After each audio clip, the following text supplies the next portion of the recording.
Question number 21, find out financial leverage from the following data. आपके पास net worth दिया हुआ है, डेट इक्विटी रेशियो दिया है 3:1 और रेट ऑफ इंटरेस्ट है 12%, ऑपरेटिंग प्रॉफिट दिया हुआ है 20 लाख। ऑपरेटिंग प्रॉफिट मतलब EBIT। तो आपको क्या फाइंड करना है, फाइनेंशियल लिवरेज। तो जो आपके पास इंफॉर्मेशन है उससे डेटा निकालिए।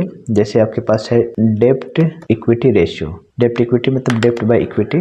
डेप्ट इक्विटी रेशियो का फार्मूला होता है डेप्ट बाय इक्विटी, और ये डेप्ट इक्विटी रेशियो आपके पास लिखा हुआ है 3:1। तो 3:1 बराबर डेप्ट बाय इक्विटी। तो 3:1 को लिख सकते हैं 3/1 इक्वल टू डेप्ट बाय इक्विटी, और इसमें पुट करिए 3/1। डेप्ट कितना है अपने पास, डेप्ट दिया हुआ नहीं है, और इक्विटी ये जो नेटवर्थ है उसी को इक्विटी बोलते हैं। तो इक्विटी और नेटवर्थ एक ही है।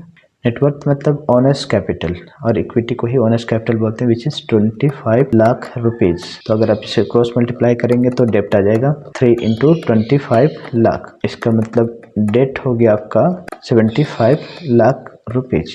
अब जब एक बार डेट आ गया तो एक छोटा सा इनकम स्टेटमेंट बनाइए।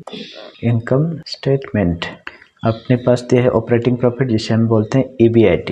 EBIT या ऑपरेटिंग प्रॉफिट एक ही होता है 20 लाख। उसमें से माइनस कीजिए इंटरेस्ट, और इंटरेस्ट है डेट जो आपने निकाल रखा है 75 लाख। तो डेट पर इंटरेस्ट निकाला जाता है। 75 लाख का इंटरेस्ट की रेट है 12%।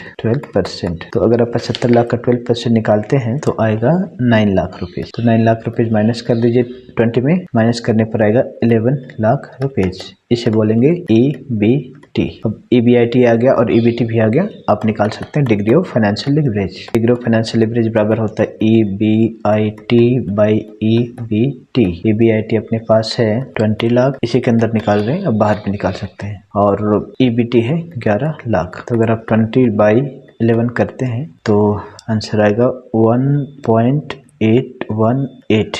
तो इस तरीके से बनेगा 1.818। इस तरीके से बनेगा आपका financial leverage. Question number 21 done.